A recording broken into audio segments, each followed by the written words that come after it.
Subscribe करें हमारे YouTube channel को और बेल आइकन को प्रेस करें हमारे लेटेस्ट वीडियोस को देखने के लिए।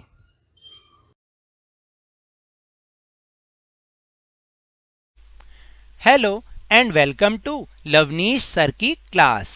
This is Directorate of Education GNCT of Delhi's worksheet number 3, and it is only for class 8 student. It has taken from the subject English. Part 1 of lesson tsunami. देखो यहाँ पर T tsunami लिखा हुआ है। हमेशा सुनामी को हम ऐसे ही लिखते हैं, लेकिन टी हमेशा साइलेंट रहता है, इसलिए हम इसको सुनामी पढ़ेंगे, टी सुनामी नहीं पढ़ेंगे। Now let's go and understand with me. During the lockdown period India was affected by some natural disasters. और आप सबको ही पता होगा कि इस लॉकडाउन पीरियड के दौरान कुछ ऐसी घटनाएं, कुछ प्राकृतिक आपदाएं से हमारा ये भारत अफेक्टेड रहा, प्रभावित रहा। Look up the news of last 4 or 5 months and write the names of a place or state where these natural disasters occurred. अब आपको क्या करना है कि अगर आप पिछले 4-5 महीने की खबरें अगर देखेंगे तो आपको पता चलेगा कि किस तरीके के ये प्राकृतिक आपदाएं, नेचुरल डिजास्टर्स हमारे इंडिया में आए। आपको क्या करना है, उन स्टेट या प्लेस का नाम लिखना है जहां पर ये प्राकृतिक आपदाएं या नेचुरल डिजास्टर्स आए। तो सबसे पहला जो नाम है वो है अर्थक्वेक। अर्थक्वेक मतलब भूकंप, भूचाल भी जिसे कहते हैं। तो वो तो बहुत सारी जगह पर आया था। कौन कौन सी जगह पर आया था? Delhi, Rajasthan, Haryana, north east states जैसे आपका मिजोरम, मणिपुर की तरफ आया था, और पंजाब। फ्लड यानी बाढ़। बाढ़ कहाँ पर आई? असम में, बिहार में, वेस्ट बंगाल में। लैंडस्लाइड का मतलब होता है चट्टानों का टूट टूट कर गिरना, ठीक है। और वो कहाँ कहाँ पर हुआ था? वो हुआ था उत्तराखंड में, हिमाचल प्रदेश में, और पहाड़ी जगहों पर सारा। और इसके बाद जो था वो था साइक्लोन। साइक्लोन समझते हैं क्या होता है? साइक्लोन समुद्र में आता है, चक्रवाती तूफान कहते हैं उसे। और वो आपको पता है ना, अभी 120 साल के बाद कहाँ पर आया था? मुंबई में आया। और कहाँ आया? वेस्ट बंगाल, पश्चिम बंगाल में। और कहाँ पर आया? उड़ीसा में, ओडिशा जिसे अब हम कहते हैं। तो चलिए अब हम आगे बढ़ते हैं।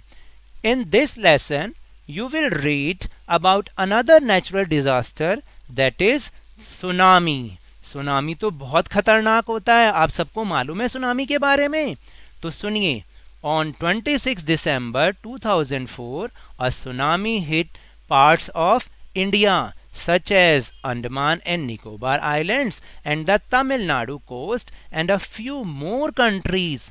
क्या आपको पता है कि 26 दिसंबर 2004 को हमारे देश में भी सुनामी आई, और सुनामी ने हमारे देश के अंडमान और निकोबार आइलैंड को और तमिलनाडु को, और इसके साथ साथ जो उसके हमारी जो नेबरिंग कंट्रीज हैं, जो समुद्र में आइलैंड कंट्रीज हैं, उन पर भी इसका बहुत ज़्यादा प्रभाव रहा। और आपको अगर याद हो तो हम अपनी ये सामाजिक अध्ययन की किताब में भी इसके बारे में थोड़ा बहुत हमने पढ़ा है। और ये जब सुनामी आई, इसमें क्या होता है आपको पता है? सुनामी क्या होता है अभी हम आगे इसके बारे में देखेंगे भी।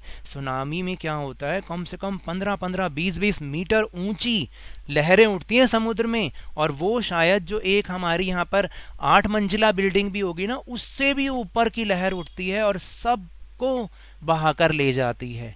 इसको कहते हैं सुनामी। और ये भी जब समुद्र की सतह पर, समुद्र के सी सरफेस पर जब भूकंप आता है तो उसके कारण होता है। तो चलिए आगे देखें। आगे जो लिखा हुआ है वो है, a tsunami is a very large and powerful wave caused by earthquakes under the sea. मैंने अभी आपको बताया कि सी के अंडरग्राउंड में, जब सी का जहाँ सरफेस होता है वहाँ पर अर्थक्वेक आता है, तो उससे ये जो सुनामी होती है, इससे क्या होता है, बहुत बड़ी बड़ी और पावरफुल वेव जो है उठने लग जाती हैं। जस्ट लाइक आप क्या करो, एक बड़े टब में पानी भर दो, बिल्कुल ऊपर तक पानी भर दो, और उसको आप हल्का सा भी हिलाओगे तो पानी आप देखना इधर उधर से, लेफ्ट राइट से वो बाहर निकलना शुरू कर देगा।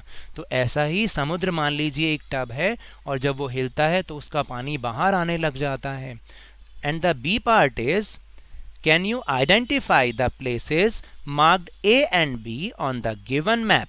Hint, the places are mentioned in the above lines. और आप क्या ये पता लगा सकते हैं यहाँ पर जो ए और बी दो आपको निशान दे रखे हैं कि ये कौन कौन से स्टेट्स हैं या कौन कौन सी जगह हैं, और ये हिंट है कि इनका नाम ऊपर भी अभी अभी हमने पढ़ा है। तो ये कौन कौन से हैं? एक है तमिलनाडु, ये तो आपके जो एसएसटी वाले सर हैं, सोशल साइंस वाले सर हैं, उन्होंने भी आपको समझाया होगा मैप में। और बी है ये जो छोटे छोटे नज़र आ रहे हैं ना, ये है अंडमान एंड निकोबार आइलैंड्स, ये भी हमारे देश का ही हिस्सा हैं। अब हम आगे देखें। The tsunami caused huge destruction and loss of life and property. Here are some stories of courage and survival. और जो सुनामी थी उसने इतना बहुत बड़ा जान और माल दोनों का ही नुकसान किया। तो अब हम आगे स्टोरी देख रहे हैं जो कि बहादुरी की है। करेज का मतलब बहादुरी और सर्वाइवल मतलब उससे बचाव की है। और अगर आप यहाँ पर देखें तो इस पिक्चर में देखिए ये सुनामी की लहरें उठ रही हैं और किस तरह से घर बार लोगों को गाड़ियों को सबको बहाकर ले जा रही है। तो चलिए अब हम स्टोरी पढ़ते हैं। ये स्टोरी आपकी page number 25 and 26 of honey due book से ली गई है। आप यहाँ पर भी पढ़िए और इसके बाद प्रैक्टिस के लिए एक बार अपनी हनी ड्यू बुक में से भी आप रीडिंग करेंगे। These stories are all from the Andaman and Nicobar archipelago. Archipelago का मतलब क्या होता है? द्वीप समूह। आर्कीपैलेगो का मतलब द्वीप समूह, और आपने इसको अच्छी तरह से बोलना सीखना है, आर्कीपैलेगो। तो ये स्टोरी अंडमान और निकोबार द्वीप समूह से ली गई है। ये क्या थी स्टोरी? इग्निशियस, ये क्या लिखा है? Ignatius was the manager of a cooperative society in Katchal. Katchal वहाँ पर एक आइलैंड का नाम है, और जो एक इग्निशियस नाम का एक व्यक्ति था जो कि मैनेजर था कोऑपरेटिव सोसाइटी में, वो कैटशल आइलैंड पर यहाँ पर मैनेजर था और वो वहाँ रहता था। His wife woke him up at 6 AM। उसकी वाइफ ने सुबह के 6 बजे उसको उठाया। Because she felt an earthquake, क्योंकि उसको अर्थक्वेक महसूस होने लगा। आपको भी पता है ना, जब अर्थक्वेक आता है तो आपको भी महसूस होना शुरू हो जाता है। Ignatius carefully took his television set off its table and put it down on the ground so that it would not fall and break. Ignatius ने सबसे पहले क्या किया? उसकी टेबल पर एक टेलीविजन सेट रखा हुआ था, उसको उठाया और जमीन पर रख दिया ताकि वो गिरे नहीं और टूटे नहीं। Then the family rushed out of the house, और उसके बाद पूरी फैमिली जल्दी से घर के बाहर भागी। When the tremors stopped, ये ट्रेमर्स क्या होते हैं? ट्रेमोर्स भी बोलते हैं इसे। ट्रेमोर्स होते हैं कंपन। जब जैसे ही अर्थक्वेक आता है तो सब चीज़ें कांपने लग जाती हैं, तो वो उसको हम ट्रेमर्स कहते हैं। ट्रेमोर्स स्टॉप, जब वो रुके, झटके कांपना रुका। They saw the sea rising, और उन्होंने देखा कि सी जो है बहुत ऊंचा उठ रहा है। In the chaos and confusion 2 of his children caught hold of the hands of their fathers and mothers brother and rushed in the opposite direction। और इस गड़बड़ी में, इस अव्यवस्था में, हड़बड़ाहट और कंफ्यूजन में जो उसके 2 बच्चे थे, उन्होंने क्या किया? उन्होंने अपने माता पिता के हाथ पकड़े और जो उनका मदर का ब्रदर था उसके हाथ पकड़ा, और वो ऑपोजिट डायरेक्शन में भागने लग गए। क्यों? क्योंकि समुद्र तो उनकी तरफ आएगा तो वो समुद्र की तरफ थोड़ी भागेंगे, वो तो विपरीत दिशा में भागेंगे। He never saw them again, और उन्होंने ऐसा कभी नहीं देखा था। His wife also swept away, और इधर ये लिखा है he never saw them again, और उसने क्या देखा? ये यहाँ पर इसका ये मतलब है he never saw them again, उसने उन लोगों को कभी दोबारा नहीं देखा। किन लोगों को? उसके 2 बच्चों को, है ना, उसके मदर के फादर को और उसके मदर के भाई को, जो उसके 2 बच्चे थे, और जो उनके बच्चों के नाना और मामा, उन दोनों को, क्योंकि वो तो ऑपोजिट डायरेक्शन में भागे। लेकिन ही नेवर सॉ, जो मैनेजर था इग्निशियस, उसने उनको कभी फिर दोबारा नहीं देखा। His wife was also swept away, उसकी वाइफ भी दूर बह गई। स्वेप्ट अवे का मतलब दूर बह गई। Only the 3 other children who came with him were saved.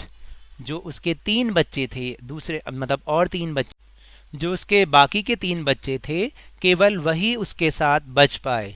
तो चलिए अब हम आगे स्टोरी रीड आउट करें।